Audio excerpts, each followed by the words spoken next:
They think he wants the drug, but what he really wants is a man who never showed up, not the substance, the silence it replaces, not the high, the hand that should have held him when everything fell apart. Every addict is a son, still waiting at the emotional door of a father who never came home. Carl Jung saw it. Addiction isn't about escape, it's about reunion. The needle, the bottle, the screen, they're just makeshift altars. Rituals performed in secret, trying to summon what was missing from the beginning. Presence.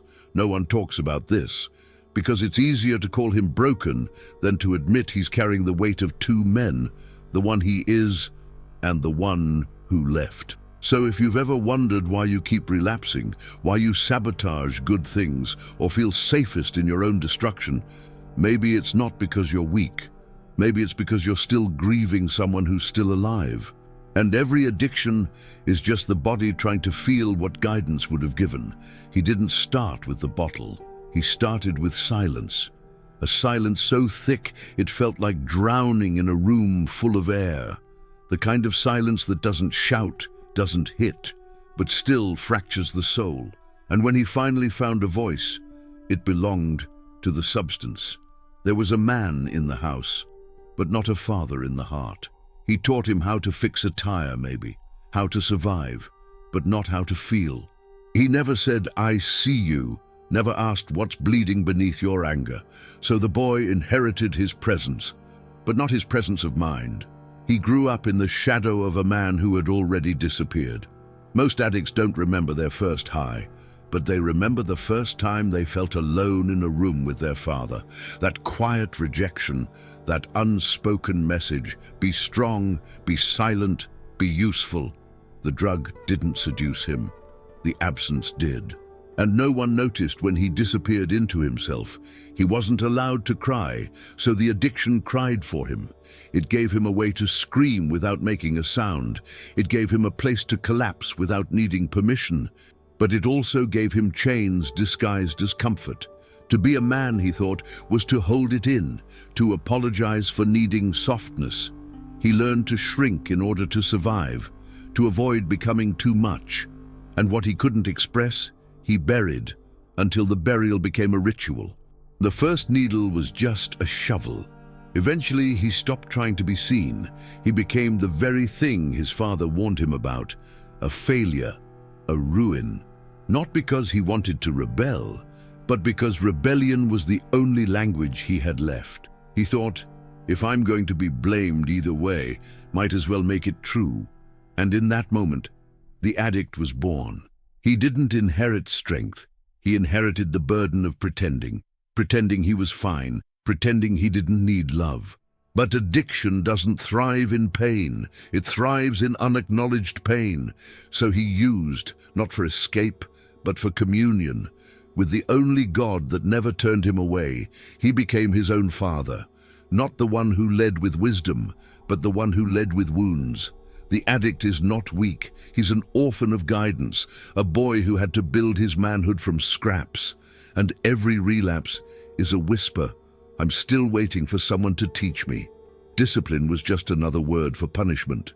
He didn't get boundaries. He got silence, a silence that looked like strength from the outside. But inside, it was exile. He was never taught how to fight for himself, only how to obey. So when he broke, it wasn't rebellion. It was a ritual. A boy looks for guidance in the way a starving animal sniffs for food. When the father doesn't offer it, the boy creates his own ceremony. For him, the drug became a sacred object, a substitute for initiation, a place where chaos made sense. Where the pain had rules, where he could feel powerful, even if just for a moment. Every relapse isn't failure, it's a pilgrimage, back to the only place he ever felt a shift inside. No one ever welcomed him into manhood with fire and purpose, so the flame in the pipe, the burn in the throat, became his rite of passage, because no one gave him a sword, just scars. They told him to man up, but never told him what that meant. They told him to be tough, but never told him how to heal. So he learned pain is proof, pain is masculine. He drinks not for fun, not even for escape. He drinks to feel like he's becoming something. Finally, masculine energy, when absent, leaves a black hole, and into that void rushes false power, intoxication, domination, destruction. It's not that he wants to fall, he just never learned how to rise. The addiction doesn't replace the father, it replaces the initiation that should have been offered by him. This is why abstinence alone never works. Because you're not just taking away a substance, you're taking away a ceremony. What do you offer him in its place? A meeting, a label, a clinical term? He needs something sacred, not sanitized. Relapse is a return, not to pleasure, but to something familiar. It's a prayer spoken in poison, a cry encoded in smoke. It's the body saying, "This is the only time I ever felt in control." And who can blame him? When every other masculine model was either passive or violent, the ritual welcomed him. The world ignored him. What most people call weakness is sometimes misplaced longing. He's not chasing the high, he's chasing the initiation that never came. And until a stronger ritual replaces the old one, he'll keep returning to the only place that ever felt like becoming. Because at least in addiction, he felt something rise. When the father vanishes, emotionally, spiritually, the boy turns to the only mirror left. She listens, she soothes, she sees him, but she doesn't challenge him to grow. She makes him feel safe, not sharp, and safety without challenge breeds dependence. He confuses her warmth for wisdom, not because she misled him, but because no man ever showed him otherwise. She becomes his moral compass, his sanctuary, his emotional crutch. Not a partner, a parent, and deep down, he knows it. He calls it love, but it's oxygen. She fills the silence his father left behind. Every compliment, every look of approval, it's a breath. He inhales her attention like a drowning man gasping at the surface, but the cost is identity. He clings to her, not because he loves her, but because he never learned how to hold himself. No one taught him that masculinity is not just force, it's structure. So he folds himself into softness, mistaking it for connection. And in doing so, he abandons his edge. She never asked him to lead, she didn't make him earn it. So he stayed in boyhood while calling it romance. He avoided responsibility by wrapping himself in affection and called dependency devotion. The truth is brutal. He didn't want her. He needed her to protect him, not from the world, but from the man he feared he might have to become, the one his father never taught him how to be. He needed her softness to shield him from his own fire. This is why every breakup feels like a death, not because he lost love, but because he lost the one thing that stood between him and the masculine identity he never formed. She wasn't a partner, she was a substitute, a gentle mask over a gaping wound.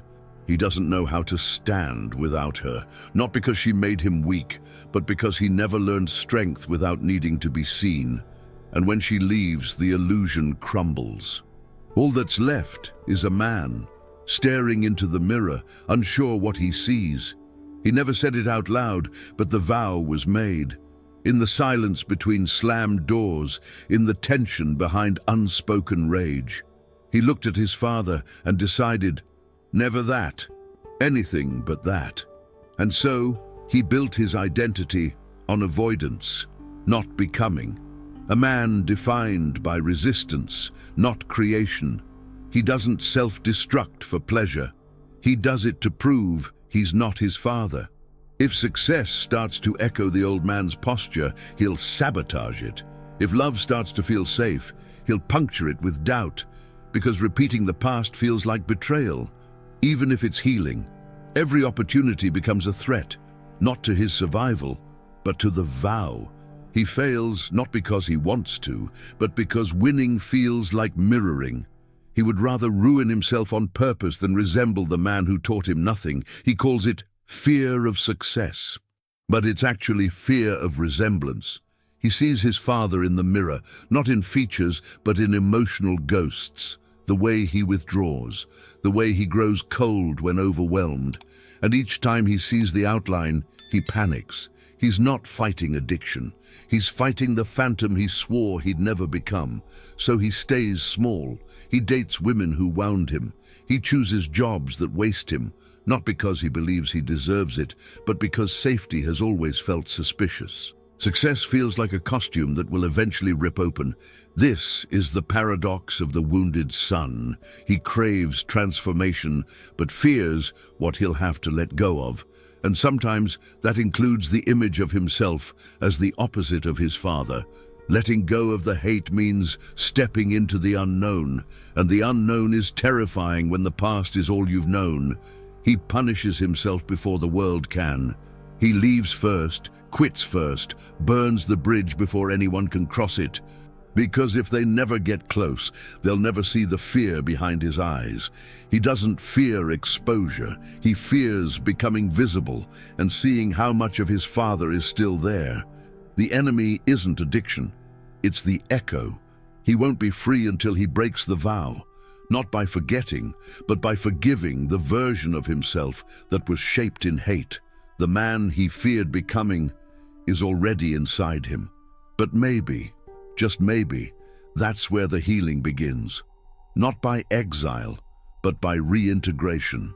To a boy left in emotional ruins, power isn't seductive, it's suspicious. It reminds him of the man who held all the keys and still walked away. He learned early, strength leaves, strength controls. So when it comes time to lead, he hesitates, not because he can't, but because he fears becoming the thing that broke him. He confuses gentleness with virtue and strength with cruelty, not because it's true, but because it's all he saw. The father didn't raise him, he loomed. So now, every time he's offered a position of influence, it feels like a trap, as if someone's setting him up to fail just like him. This is why healing terrifies him more than addiction, because sobriety forces him to step into the very authority he swore to avoid, to lead himself, to protect others, to build instead of destroy. But deep inside, power feels like betrayal of his younger self, who promised never to hurt like that, or to become someone who could. He doesn't trust stability, because when he finally started to trust, someone left. He doesn't trust being seen, because when he was visible, someone turned away. So he shrinks, stays small, not to hide from life, but to protect others from himself. The truth is, he trusts pain more than peace, because pain stayed, pain was consistent, every high, every relapse, every sabotage, familiar, predictable. Power feels alien, foreign, dangerous, because it wasn't modeled as presence, it was modeled as punishment. So he laughs off compliments, he deflects praise, he questions every opportunity, every connection, not because he lacks potential, but because power reminds him of what he never received. And in his mind, becoming powerful means becoming absent. But what if power doesn't have to mean control? What if leadership is less about domination and more about containment? The kind of presence that holds, not suffocates. He was abandoned by power, yes, but that doesn't mean power must abandon others. He can rewrite that story. But first, he has to stop confusing presence with threat. He doesn't fear failing. He fears becoming what he needed and never got. He fears that if he stands tall, someone will suffer. That if he claims space, someone will be erased. But the truth is, his absence hurts more than his potential ever could. He learned early that emotion is a threat. So he armored up, not with muscles, but with silence. A stoic mask, a quiet posture, an untouchable gaze. People called him strong, reliable, controlled. No one saw the child screaming behind the steel. His tears dried before they ever reached the surface, not because they stopped, but because they were never welcome. He became the man too early, provider, protector, performer, but never person. He was taught how to act, not how to exist. Underneath the mask is hunger. Not for food, not for success, for being held in truth, For someone to look at him and say, you don't have to carry it all. But when you wear armor long enough, even you forget you're bleeding. You start confusing survival with identity. He doesn't talk much, but not because he has nothing to say. He's afraid that if he starts, the whole dam will break. So he jokes. He nods. He deflects with confidence. He becomes the man others admire, and the boy no one ever asked about. Addiction was never the enemy. It was the only place he could take the mask off, even if, just for a minute, he could let the child scream. He didn't use because he was weak. He used because he had no witness. And pain needs a witness. He doesn't need to be softer. He needs to be seen in the quiet, in the exhaustion, in the collapse behind his grin.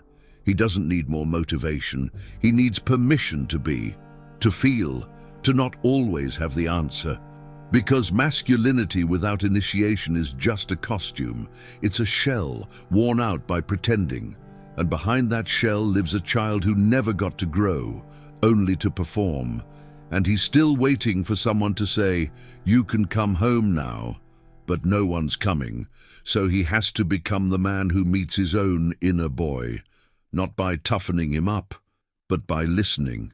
The healing begins not when the mask comes off in public, but when it finally falls off in the mirror. Did you enjoy the content and it made a difference for you? Click on Super Thanks and support our work. He's not afraid of being abandoned. He's afraid of being seen and still not being enough. So every time love gets too close, he pulls back. Not because he wants to hurt her, but because he doesn't know how to stay. He's learned to brace for loss, not to trust in presence. Love was never unconditional in his world. It came as reward for silence, performance, obedience.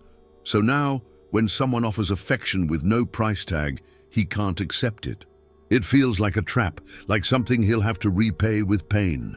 She tells him she loves him. He nods, smiles, maybe even says it back, but inside a voice whispers, wait until she sees the real you. So he tests her, pushes, retreats.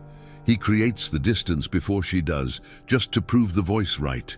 He's not rejecting her. He's pre-abandoning himself, cutting ties in advance so the fall doesn't feel so sudden. He's addicted to the ache of almost, because almost feels safer than real. At least with almost, he's still in control. Addiction steps in where intimacy terrifies, because substances don't demand vulnerability. They just offer numbness, predictable, easy, cold. Love, on the other hand, asks for surrender, and surrender feels like exposure to someone who's never been safe. He doesn't trust peace, because peace was never modeled. He doesn't know how to relax into connection, only how to perform inside it. So when she stays calm, he stirs chaos, not to hurt her, but to confirm what he believes, that love will eventually leave. The tragedy isn't that he can't love. It's that he doesn't believe he deserves it, so he becomes distant, sarcastic, dismissive, not because he's cruel, but because closeness feels dangerous, and he's protecting the boy inside who still thinks love must be earned. What he really needs isn't a woman who proves her love. He needs a mirror that reflects what he's never seen, that love doesn't have to hurt to be real, that he doesn't have to vanish to be chosen, that maybe, just maybe, presence can be safe. He never wanted the drug. He wanted someone to look him in the eyes and not flinch, someone to hold the space without running, without judging. What he craves isn't euphoria. It's a masculine mirror, the kind that doesn't reflect shame, but strength in struggle. He reaches for the bottle because no hand ever reached back, not when he cried, not when he fell, not when he silently begged. So now the drink becomes the surrogate father. It doesn't speak, it doesn't judge, it stays. Even if it's poison, at least it doesn't leave. The irony is brutal. What he needed was masculine presence, stable, grounded, sovereign. But all he got were role models who either vanished or dominated. So he turned to the only thing that offered consistency and called it addiction, masculine energy, when healthy, initiates. It doesn't control, it contains. It says, I see you and I won't move. But he never received that. So he searched for it in the bottom of a glass, in the haze of a pill. He doesn't need motivation. He doesn't need lectures. He needs a presence that doesn't demand change, but invites it, not through threat, but through stability. The kind of presence that makes chaos feel less like home. No one taught him how to sit in pain without collapsing. No one showed him how to transform fire into focus. So he learned to chase sedation instead of structure. And the structure became a drug, because the real thing was never offered, only fear dressed as discipline. He was raised in a house, but never welcomed into a brotherhood. And without sacred mirrors, a boy creates his own rituals. Addiction is a solo rite of passage when no tribe exists. It's the body reenacting a ceremony it never received, trying to build a temple out of smoke. He doesn't need the substance. He needs the father, the brother, the elder, not the man who tells him what to do, but the one who simply is. Presence is the cure the addict has always craved, not a presence that fixes, a presence that remains. He spent years trying to be heard, explaining his pain to people who only saw the surface, doctors, lovers, friends, therapists. But the wound was never intellectual. It was ancestral, and words were never going to rebuild what absence erased. Carl Jung said, "The greatest burden a child must bear is the unlived life of the parent." And that's what he's been carrying. Not just trauma, but incompletion, the ghost of a man who never showed up. So he became the addict, not to escape the pain, but to carry it somewhere it would finally be felt. Nietzsche believed that only through confrontation with pain can we become more than victims of it. The addict's journey isn't about sobriety, it's about sovereignty, about standing where his father never stood, not to accuse, not to repeat, but to replace, to become the man the boy cried out for and never saw. Healing isn't gentle, it's a reckoning. It's looking at the mirror and realizing, I've been trying to be understood by people who never understood themselves. The work isn't to convince them, it's to confront the shadow and stay. He doesn't need another apology. He needs to forgive the part of himself that waited too long, because the return to the Father doesn't begin with finding someone. It begins by becoming someone. Someone whose presence doesn't vanish when the world shakes. He is not his addiction. He is not the scream. He is the silence beneath it, the presence waiting to be embodied. And that presence doesn't need validation. It just needs to be chosen. The addict isn't broken. He's carrying 2 generations of silence. And the day he stops outsourcing his rescue is the day his resurrection begins. Not because he's finally healed, but because he stopped needing to be saved. He looked into the abyss and didn't run. This isn't about recovery. This is about return to the fire, to the shadow, to the Father. Not the one who failed him, but the one he's now becoming. Because when no one gives you a path, you have to forge one. So now you know, it was never about the bottle, it was never about the high. It was about the hole where your father should have stood, and the man you've become or avoided becoming because of it. What if the shame you carry isn't yours? What if the addiction was your soul's last attempt to be seen? Would you still punish yourself, or would you finally listen? Because healing isn't about being better, it's about becoming whole. You don't need more advice. You need to meet the man you were waiting for, not in someone else, in yourself. Can you hold your pain without numbing it? Can you face your past without repeating it? The question isn't, how do I stop? The question is, who am I when I stop needing to disappear? Because the drug isn't your enemy. It's just the decoy that distracted you from the truth. You were never looking for a substance. You were searching for a presence. What if everything you were chasing in the high was just the Father in you, waiting to rise? If this spoke to your silence, subscribe to the channel, turn on notifications, and stay with us on this journey of brutal self-knowledge and emotional freedom. Before you go, ask yourself this: if addiction is a cry for the Father, then what is restlessness, the inability to sit still, to be alone, to feel without distraction? In the next video, we uncover what Carl Jung knew about the man who can't sit alone in silence and what that unbearable stillness is actually hiding.